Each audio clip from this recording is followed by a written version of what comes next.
Hello, welcome to the second look. With 4 wins in 5, Cherries are climbing up the table and we're making waves in the form table as well. We've got a few questions on our lips right now.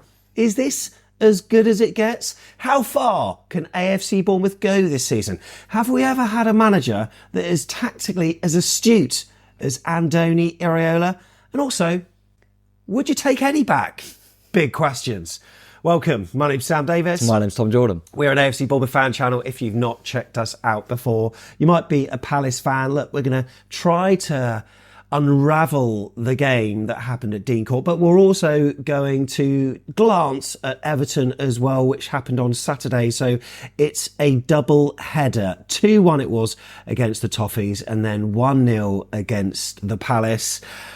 It's been a successful week, more than a week, hasn't it? Yeah. It's a good run that we're on again, and I'm loving it. Yeah, I think after the last 5 games, we're like top, aren't we, or something like that. It's crazy. I know the fixtures obviously play a part in that, but I think it's nice. Well, I think last season we spoke a lot about how we got some big results in games that we weren't expected to, but we struggled in them games and now it feels like we've got an edge on them teams beneath us. It does feel like all the teams below us at the moment, we're just a little bit better than. So yeah, it's really good, and I don't think we've been incredible. But what I like is we're finding ways to win. We really are. And I thought, on the midweek game against Palace, defensively, we were superb. But if it wasn't for one individual error, we'd have 2 clean sheets, wouldn't we? And El Marino would probably be bankrupt. So it's been really good, mate. And suddenly now, when I thought the season's just going to filter out on the beach, just enjoy it, now I'm starting to go, hang on, is there something up for grabs still? Could we? We can't.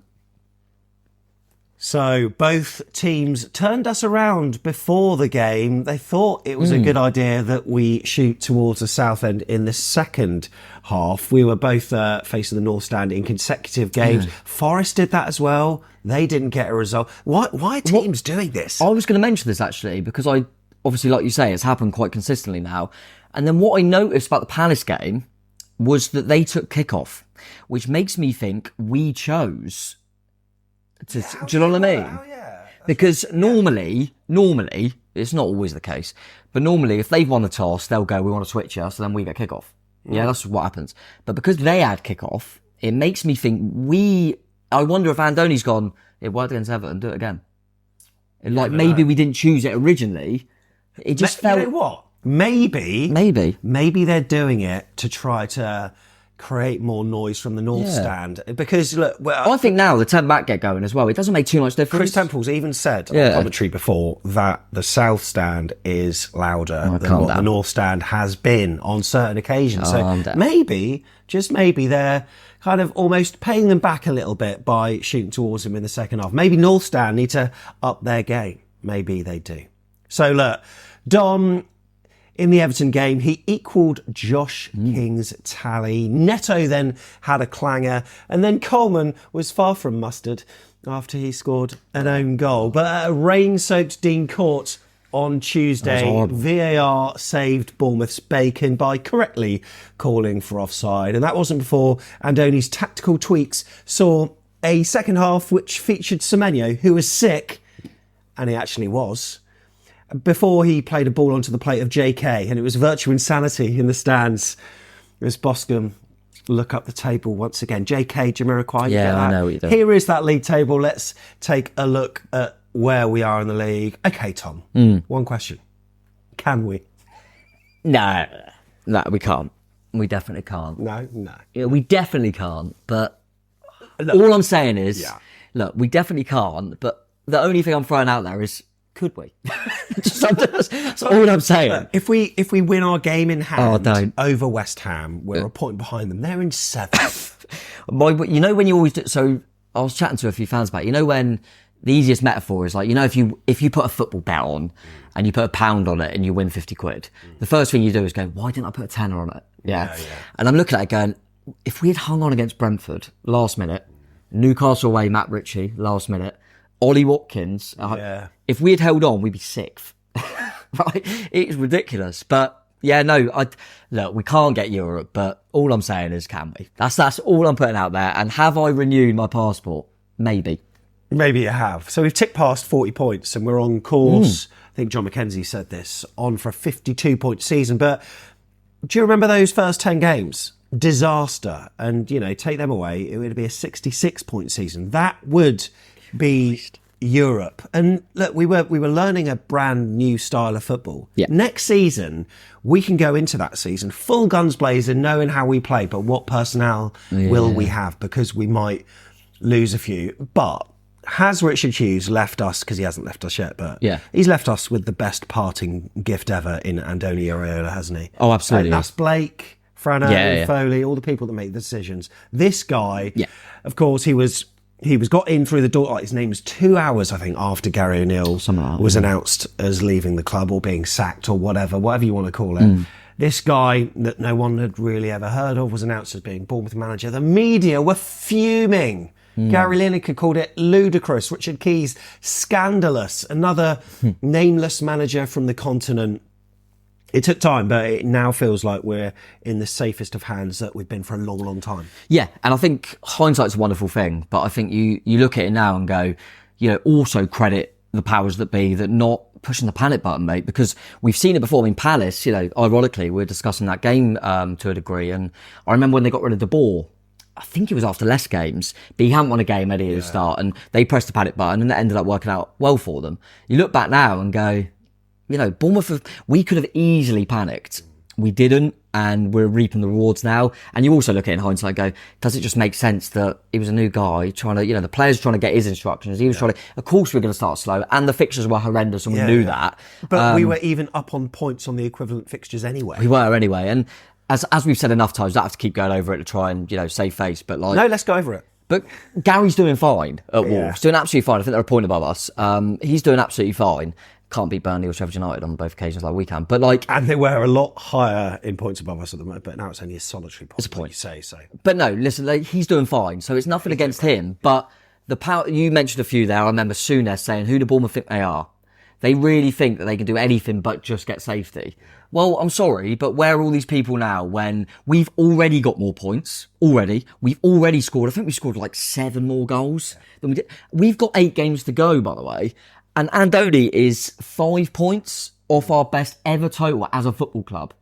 Put some respect on this guy. Don't forget O'Neill. Forget all that. Put some respect on Andoni Iraola. He's just come in, first managerial job in the Premier League. He's without his assistant, without any of his staff really, apart from one fitness coach. And he looks like he's going to be our highest ever points tally, potentially, obviously higher than last season's finish, most goals. All this stuff, without all these things as well, after a horrific start. Just give him some credit. Forget about the fact that you all love Gary O'Neill because he's English and you all play football with him. He's done a great job. We're so fickle as fans, aren't we? Because I've got to say, the endorphins are flowing as a Bournemouth fan right now. And even Foley came into the QP before the game, put 200 quid behind the bar, which was such a generous gesture. And Jim Favola came the week before that as well. So it's been great to have some of the hierarchy there for 2 weeks in a row. And everyone is now retweeting our tweet. I think another Buffalo Cherries account put the same thing. I didn't realise I didn't copy your tweet, by the way, but I just didn't see it. However, we're all thinking, oh my goodness, we're in the best possible hands, management-wise, but also owner-wise. They timed the fans forum well, haven't they? They have timed the fans forum very well. And everything's all good. Now, there is another world whereby, we lose a couple of games in a row. Foley pops into the QP and puts 200 quid behind the bar, and people say, oh, he's only doing that to keep us happy and all that kind of stuff. But at the moment, it's all going in a positive direction. And it is, because, look, I've said this before, along the journey, you do have, peaks and troughs, but it feels like the graph is going up. So whilst you are riding this kind of storm throughout, we can see that things are moving in a positive direction, not only on the pitch, but off it as well with the training ground. By the way, a few people have been saying how unbelievable that facility looks and how huge it is on a scale. So I can't wait till that gets done. And so we're improving it in every way. The form table as well shows that too. We are up there. Things are looking good, Tom. Yeah. Loving looking at any single table there is. You know what I'm not going to do? Show the baseline tracker, because no one cares about We've knocked that out of the water anyway, mate. Don't worry about it. Like every podcast here on Back of the Net, we're sponsored by Green King Sport, where football is more than a game. Yeah, make Green King your go-to destination for the season's final stretch. Why?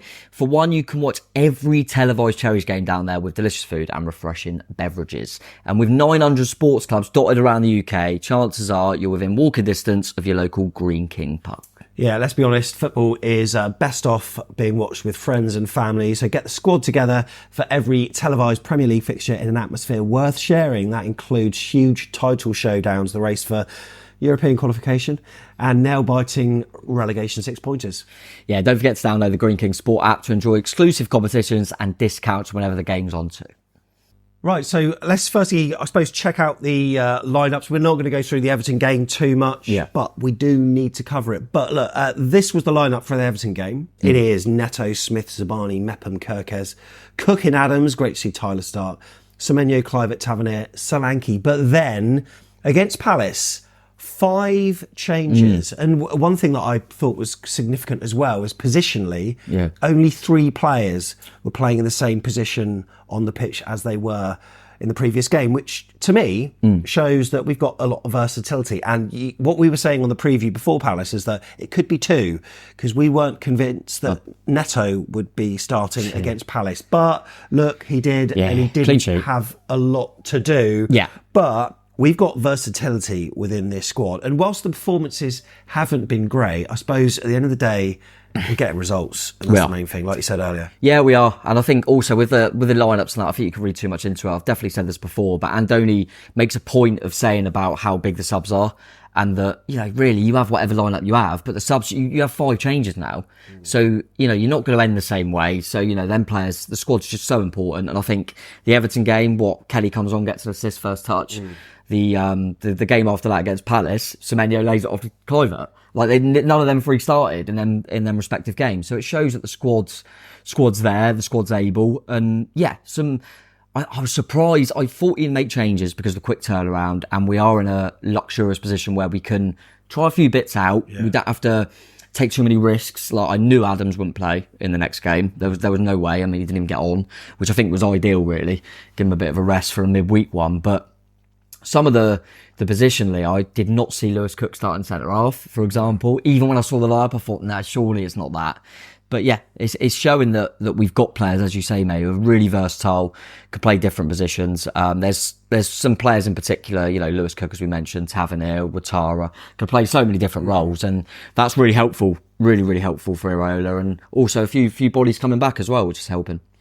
The Everton game wasn't particularly great. I thought it was an absolute superb header from Dom Solanke. Really, really good. And then a tale of 2 howlers at the end. And, the Neto one, of course, we touched on it in some of our shows that we did after that game, but we were not sure how it could really be justified that he started. But then he is club captain, you don't know what he does behind the scenes, and I suppose we also don't know how good Mark Travers is, but surely at some point he has to be utilised, and I would have thought that might have been the opportunity. But look, we're not moaning and complaining, and what I'm glad about is that that's not translating into the crowd, because everyone's cheering his name, and you can see that he's got a lot of passion. He's like knee sliding when when certain goals go in, which what was interesting as well, fans warm to that, is I'm obviously in the north stand, and so obviously he was in that goal in the second half, and he come over at half time with his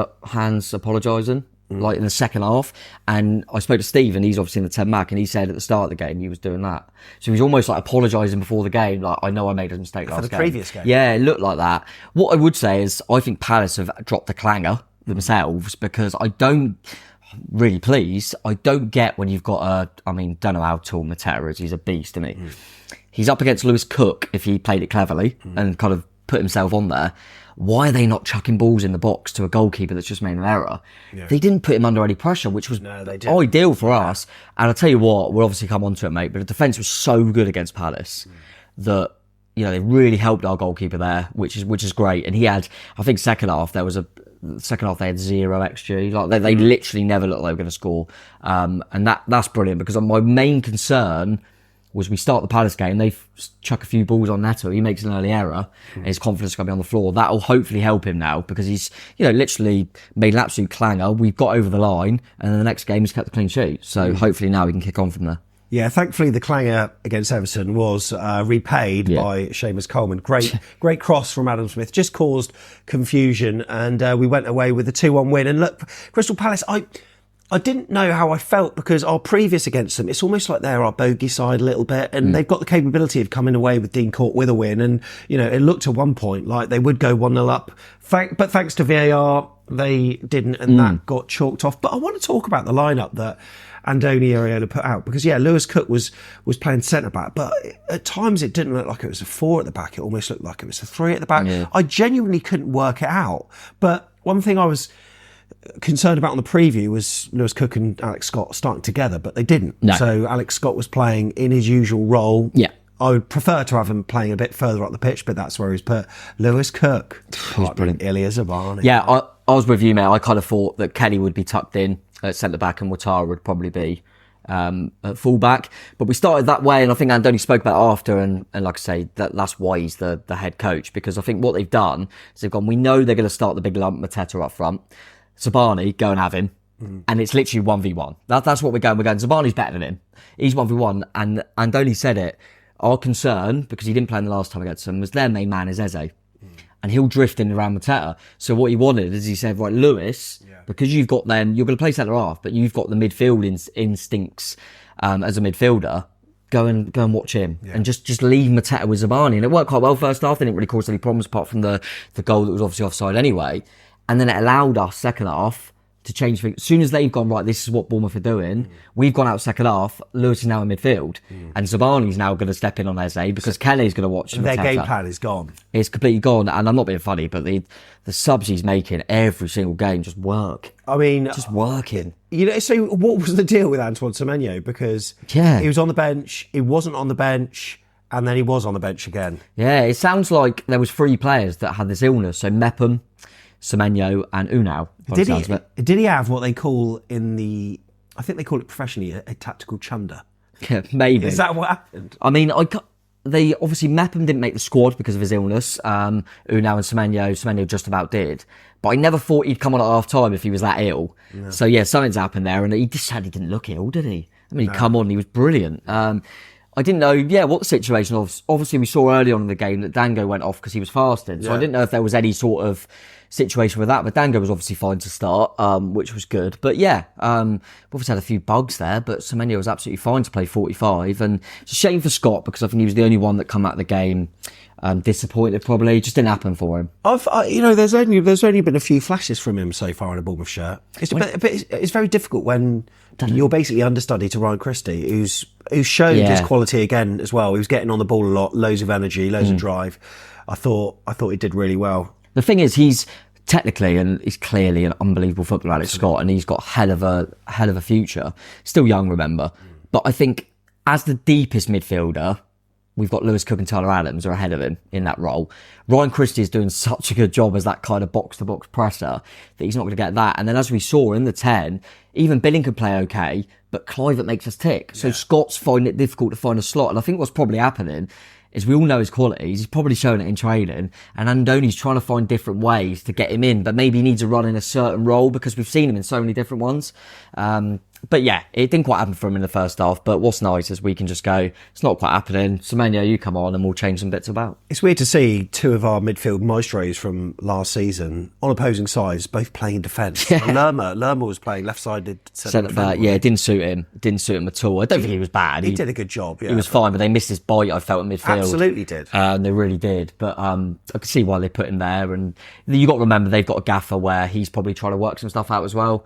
I mean, they'll be all right this season, I think. They'll be fine. They weren't very good. No. But so does that mean we weren't very good? Because we didn't. I thought the first half was so sloppy. I mean, the conditions obviously had an effect because the weather was absolutely atrocious, wasn't it? Wind swirling around, and it felt like the game was like laden and full of mistakes. But in the second half, I don't know if it was a coincidence, but the rain seemed to stop a little bit, and then we started playing, and we were doing some good stuff then. Yeah, I think all these games recently on this little run, because I think we've said on all of these games, so you got Palace, Everton that we're talking about now, and before that, even your Luton, Sheffield United, Burnley. we weren't great. Well, when was our last decent 90-minute But that's what we're saying, but we haven't lost any of them games. I know. So maybe it was... So maybe we are quite good, but what we're doing is being quite intelligent. You know, we're looking at these teams and going, we're not going to go gun-ho because we're better than them. Yeah. So if we're relatively controlled, they're not going to score enough goals, or we're going to have enough. Because I felt like, I agree with you, I don't think we were brilliant against Palace, but did I ever feel like they were going to score? No. So I always felt like we were the team that were going to nick it, and we did. So, and do we know that we've got this armoury now with a few players back on the bench to hurt teams? Because in all of them games that we've just mentioned, you look at the subs bench on both sides. Our subs bench is miles better than the opposition. Yeah, and I do think we feel like if we win the game, and I'll tell you what, we're going to come on to it, I'm sure, but when you've got Zabani at the back, you know, you're pretty comfortable. You know what? I've said this before, but I'm really worried now because we're in this situation now as a team where we're entering like the realms of like maybe a Brighton bracket, a team that could push for Europe. I mean, we know that they already are in Europe, and for seasons to come, maybe they'll be challenging. We're going to be one of those teams. We're going to have prospects that we've got at the moment. Well, Solanke, Lloyd Kelly, Ilya Zabani, even Andoni Iraola himself. People are the vultures will start circling. And I'm worried. And that's where you rely on your recruitment team. Exactly. And we've lost ours. Exactly. And so the pressure is on Frano massively. And I'm just concerned that every season from this point forward could almost be transitional because of how good we are. Yeah, I know what you mean. I think what we'll say is I think our squad's better than people realise. We always have we just spoke about how good our subs bench was. But we are reliant on certain players though, because when they don't play, we really struggle. But I think we haven't really seen us without Dom and Unau, because Dom's been playing since Unau's come in, so we don't really know. We haven't really seen Favre yet. We've still got, people forget, Brooks and Anthony could be like new signings. Yeah. We'll either get Traore or we'll have money for Traore. So I think our squad's better than, you know, Adams has suddenly played the other day and we've gone, bloody hell, he's good. Yeah, we haven't had him all season. I think people are forgetting that we haven't had him all season. And then we're looking what Semenyo and that are doing this week, and we're going, oh, Sinisterra's injured. Yeah. We have got a good squad. Smith's been consistently brilliant. Aarons has just been injured. Yeah. He was like our main right back. You know, and as much as Kelly, I think we saw it, particularly against Palace, that he is different class. But we've never had the guy fit all season, ever. He's always injured for a few months, always. And we never, you know, he's come back in, but you go, Senesi was fine. When we had the little run, Kelly was out for a bit, and Senesi was fine. Like, the only player that stayed fit is Zabani. Yeah. Apart from that, we've had to deal with injuries all the time, and we've done that quite well. So I think it all depends on, you know, Lloyd's probably going to go, and it's not going to be for any fee, but if you were to lose Dom Solanke, if you were to lose Kirkes, for example, hoping not Zabani, but Traore, the few others, you're going to get money. So it's how you invest it, and that's, you know, where the powers that be and the ones that are employed to do that job, you know, earn their cash, really. I really feel like fans need to sing louder. Oh, I want to dance with Zabani. We tried it. We did try. I heard it. I was in the East Stand and I heard it. But these players need to know they're loved. They really do, because at the moment, this could be as good as it gets. I think there's a chance that it could get better than this. And we're on a good number of points, but you know what? I've got a funny feeling. Do you remember last season? I don't want to make comparisons or whatever, but after the Leeds game where we won 4-1, Gary O'Neill in his interview afterwards said, yeah, we're safe. Yeah. And from that point forward, it felt like the last 4 games were awful to watch. We had our flip-flops on. Yeah. I've got a feeling that will not happen under Iraola, because he's got the pressure now. Yeah. Under Bill Foley in his first full season overseeing this AFC Bournemouth Football Club. I honestly think that the pressure is on to get as high as possible. And mate, we have a target. Last time there was not really a target as such, because I think we were safe with a few games to play, but now we can achieve something and we could get there. I mean, listen, we've been safe for ages. If we're honest about it, we've been saying it on air for ages. Let's be real. I know not mathematically, but we've been safe for a long time, especially with the deductions that happened. And Sheffield United were 2-0 down. And I thought, we know we're safe. Same as last season, we're on the beach. We showed the fight second half. Luton 3-0 down. So I think with the proofs of the pudding, mate, the character's there, because we're still doing it when we are safe. We've been safe for ages. So I think that's a bit of a change. As you said, I thought last season it almost felt like it was so hard to get over the line that once we got it, everyone, maybe subconsciously, just kind of went, oh, thank God for that. And I remember Palace away last season in particular. Eze, we couldn't get near the guy. And I thought we dealt with him really well this week. So, yeah, I don't think that's going to be the case. And I think there's a few players in there, and Andoni as well, that are going, the teams that we're competing with for Conference League, say, are they any better than us, really? We've played West Ham twice. We've drawn both games. I thought we were the better team in both games, by the way. I really did. I don't think there's them teams that are going for it. I don't think they're that much better than us. And yeah, I think if we were to, I mean, we're not going to, but if we were to finish 8th, I think you can make an argument for us being the 8th best team in this league. Yeah. I really do. And I tell you, imagine going to Stamford Bridge on the last day and winner gets Europe. Oh my God. Imagine that. But we're in a really good place. And I think it won't happen this season, but the trajectory's there, mate. I like it. So, look, I mean, that game against Palace, though, it had these little flashes in the second half. I honestly just felt in my guts that it was going to be goalless. Yeah. And then Semenyo, he went on a couple of lung-busting runs, and then he managed to get past his marker, fire the ball across. So pleased for Justin Kluivert, by the way. And there's a stat about him, isn't there? Yes, I think he needs one more goal to get the record of his dad. I mean, Patrick Kluivert was only here for a season or two at Newcastle. I think he played about 25 games. But he got 6 goals. So, yeah, Kluivert, if he can get another goal this season, which I'd back him to. He's growing into some player, isn't he? Because I think you forget he's 24. Mate, he's... And you said earlier, Billing had a good game and stuff, but Kluivert just provides that little bit extra. The pressing that he does, the fact that he gets so advanced, really close to Dom. And that finish, by the way, he said in an interview on AFCB TV, I didn't think about it too much, because if I did, it would have all gone wrong.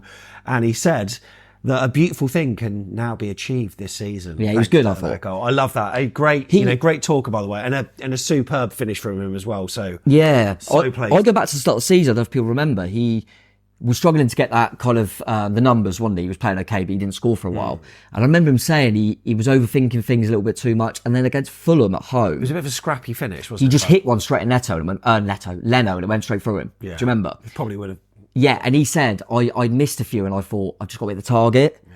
And now seems like he's doing that a little bit more. And that felt like more of an emphatic finish than what, because the other ones have felt a little bit scrappy. Yeah. But that was a proper decent finish from him. And I think, as you alluded to, mate, I think we've got loads of people that could play that role, but the facts are there. When we're on a run, when we're performing, he's in that 10 normally. It just makes us tick. What about that lovely little move, full of 1-2s between Kirkes to Tavernier, to Kirkes, and then Semenyo? Yeah, that's so unlucky. That was absolutely gorgeous. Amazing what a goal does as well, because we just scored. And then we played that move and you go, we're flying now. Yeah. It was, really good move. And actually, it's weird how this happens, isn't it? Kirkes, you think, he's not on it at the moment. He comes on, it's like point to prove. Yeah, he has a shot from distance that keeper parries, and then Solanke hits side netting, Yeah. And in the first half, we were saying how poor it is, but really, Billings header, that was an extraordinary leap. I think he was really disappointed, as Tig said on the vlog, that he didn't keep it on target. Lloyd Kelly as well, not far away with that header as well. So on the balance of play, I mean, the XG shows that we were the better side. Palace's XG was absolutely awful. They weren't really close apart from the disallowed goal, were they? No, they weren't. Not really. I think they hit one straight at Neto, but they didn't hurt us at all. They really did. And it did stink of a bit like Everton, but it stank of a team that were happy with a point, and because it was 0-0 for so long, they didn't take a risk, because they didn't bring on Edouard or the other striker till we scored. Yeah. We were quite comfortable. But like I say, every time it looked like they might get in, Sabali and Kelly were there. Yeah. And they were just absolutely incredible, the pair of them. So things are going really well at the moment. It's absolutely beautiful to watch, and just seeing those points clock up. And what I like about it the most is when you go onto Twitter, type in Bournemouth, and you're seeing non-Bournemouth fans talking about Bournemouth. What's Twitter? Yeah, I know what you mean. Would you have Eddie back? Don't ask me that. I don't think I would. Oh my God, he said it. I don't think I would. He's brilliant, and I love him. No, I wouldn't. And by the way, can we quickly just talk about the number of ACLs that are going on at Newcastle United? Are you telling... I know they said they had independent assessors to monitor the training at Bournemouth, but I swear he overworks those players to the point that their muscles are on the edge of breaking. Their injuries have been absolutely incredible. And then you go back, and then like a lot of people are, you go back to his time at Bournemouth and you see all the ACLs. It's a little bit of a concern. He is still I think, unfortunately, he overachieved so much last season that people are looking at him. If you forget last season, he's doing fine. With all them injuries, he's doing a bloody good job. Yeah. If you look at the team they put out, bloody Lascelles has played loads of games. Yeah. I mean, he's a championship centre-half. Like, he's a bloody unbelievable coach, but he overachieved last season. But right now, you say, do you swap him? I go, no. No. Not a chance. But if Andoni were to go, then I'll take Eddie back. Yeah. But no, I think, listen, it's incredible what he did. But, let's stop looking back, really. It's a bit like Lerma. Yeah. My favourite player that we had last season. Would I take him back now? No. No, Lerma wouldn't get in our team. No chance with Lerma getting our team, in my opinion. I don't think he's as good as... I've only seen a little bit of Adams. I don't think his ceiling is as high as Adams. Don't think he's as good as Lewis Cook in that role. I think the way we play now, don't think it really would suit him that much. So... No, I don't. And I wonder if he was looking at... I mean, we've played against Lerma twice and they haven't scored a bloody goal. So all right. So what has Andoni Iraola actually got wrong since he's been here then? I mean, it took a while to bed in, but it just seems like every change he makes works. I mean, that Lloyd Kelly substitution against Everton, first touch, pinged in a worldie of a cross. Semenyo and Kluivert combining against Palace. Yeah. It seems like he just does the right things all the time. Yeah. And timings as well. I think the only thing he'd probably... I mean, there's bound to be more game for game and a few of the late goals we conceded. But I think if you asked him now, you could change one thing. I reckon he'd go, I'll risk Dom Solanke against Leicester in the cup. Probably just that. But yeah, I think really, yeah.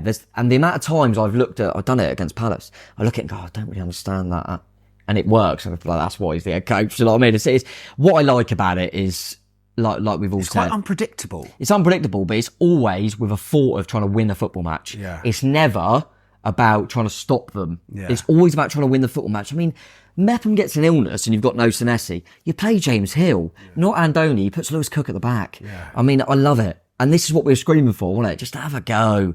And what's nice is we're having a go. And it's, it's proven to be the right thing to do because we've got more points already than last season. I mean, I look at the fixtures now. I mean, I think Luton's a really difficult game because of how much they're scrapping. Yeah. But we'll probably win that. We play Man U at home, we'll beat Man U at home. I'm telling you now, we'll beat Man U at home. Well, that's what you alluded to on our predictor without actually putting it as a... If you said to me, you have to put money, we only beat Luton or Man U, which one do you think we've got more? I think we've got more chance of beating Man U. The way they play, I think we'll beat Man U. I probably think we'll beat Luton. I think Villa away is a really tough one. Yeah, that's really tough. But we'll nick a point there. I think we'll go to Wolves and win. We've been there and done that plenty of times. We'll beat Brighton at home. Definitely beat Brighton at home. We'll win that. We'll beat them. Arsenal away, I've already told you that we're going to spoil the party. Fancy us last home game against Brentford. And then we'll go to Chelsea and win. So I don't see... I mean, I'm not getting carried away, but I just don't see how we're going to drop points. You don't see a way how we're not going to qualify for Europe. Oh my God, we might. What would that look like? AFC Bournemouth going... How many would we take? I don't know, mate. 150? Honestly, don't know. I'm just looking forward to you scrambling around trying to find the away pub in Belgrade, to be honest. But no, who knows? You might as well dream. Otherwise, what's the point? But I think it's weird how a little run of form. I now look at the fixtures and go, I don't think them fixtures are that bad. But then that's the that's the endorphins running through. That's all the. But we haven't got City. We haven't got Liverpool. We haven't got. They're not that. It's only Arsenal and Villa. It was the last team we dropped points to. Not dropped points, lost against. That we've got coming up. No, that we really shouldn't have. Would you say? I'm just having a look back now. Just the team that we lost against, probably should. And I'm not talking the FA Cup. Fulham away. Away, maybe. I felt we probably should. But there's still not a game you definitely should win. Probably going all the way back to Wolves at home. Yeah. Before we'd won a football match. Because we're beating all them teams around us, aren't we? Burnley done the double on. Yeah. 4 points off Sheffield United. Done the double on Palace. It's mad, really, because... Forest we haven't lost to. Do you remember, so... Obviously, we've talked about this being our second best run, and look, this could become our best run. But it was the Man City 6-1, and then we had this incredible run.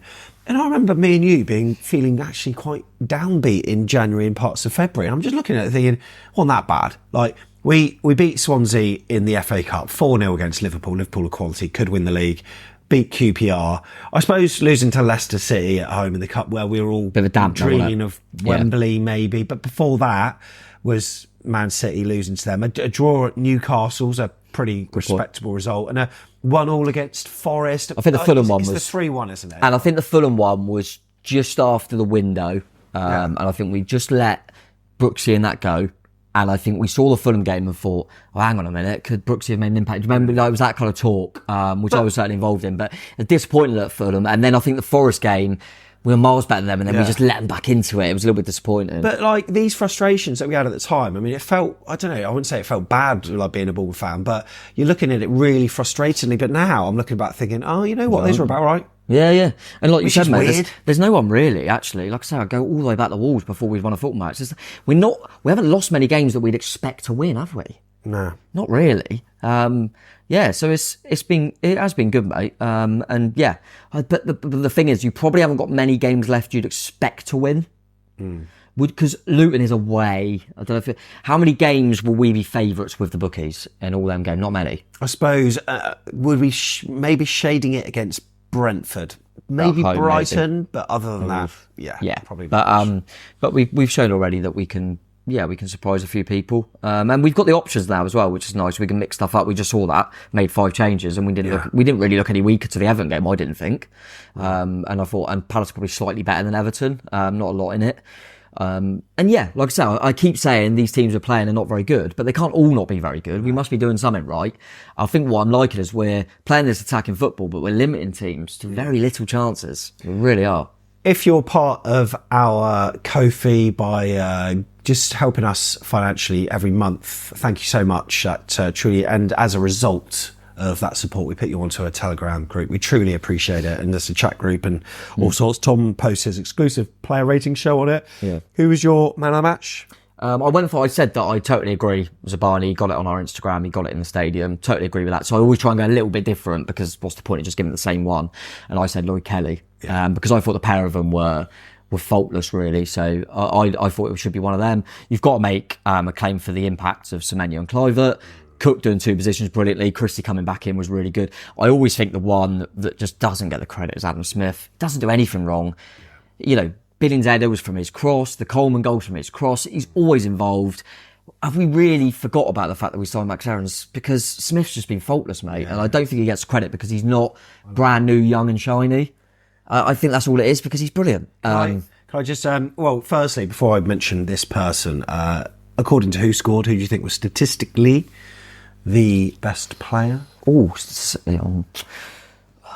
I give it to a sub? Very much doubt it. So it's probably going to be Zabani or Kelly, maybe. Let's have a look at the Who Scored ratings. It was Antoine Semenyo who got 7.7. Yeah, fair enough. Billings' rating's good, which is pleasing. And Zabani as well. I guess the thing with the stats things we always say is like Kelly's would have been higher, then he gets a yellow card. That always dips him. So, because really, him getting the same rating as Lerma is ridiculous. He's miles better than Lerma. Who's Lerma? The penalty shout. Did you ever think it was a penalty? For them on Smith and Eze? Yeah. Not really. Oh, because I did from where I was. I'm right behind it, and I thought, ooh. But as soon as he didn't give it, I thought, there's no way that's a clear and obvious error. It felt like a bit of a tangle, and Smith was so Smith, and just went down pretending he was in. That was so Smithy. It wasn't if they'd given it, it wouldn't have been overturned. Yeah. But as soon as they didn't give it, I thought, we're fine.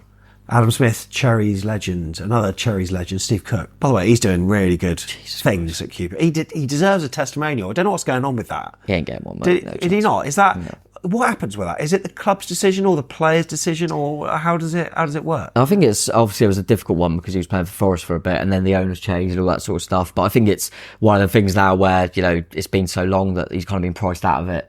Doesn't feel like it's... Do players have to contribute financially? Yeah, I believe so, yeah. And I think he's... And the prices have probably gone up, I'm presuming. And I feel like if you're a player that's put that much into a football club and then everything's changed and now you're getting charged a higher fee, you probably think, well, they clearly don't want it to happen. Yeah. I think it probably doesn't help that he must be focused on, he's still playing. Yeah. I think it's always harder when they're still playing. But great to see him doing well, and Asmir Begovic as well, and QPR. A couple of big goals for QPR. Yeah, they're doing all right. Yeah, they're doing all right. They seem to be turning the corner, which is good for them. And there's a few players I remember seeing at the weekend of that. I think Jamal Lowe scored. I think Christian Sadie looks like he get promoted and have his derby with the Southampton, who look like they're going to get their derby they always wish for.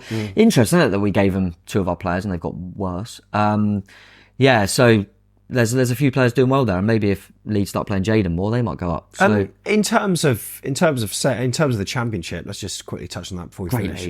Great league. What a league! So Ipswich. That Ipswich goal. Oh, the limbs. I thought he'd fluffed his lines with that shot, that left-footed shot, and then he got up off his feet. Stabbed it home. Portman Road on an Easter weekend is what dreams are made of. Unbelievable. So who's going up then automatically in your opinion? Leicester and Ipswich. I'm always going to say that. No, but actually. Leicester and Ipswich. What, do you not think Leeds, Leeds will bottle it? Yeah, of course they will. All right, and then what, via the playoffs? Probably be...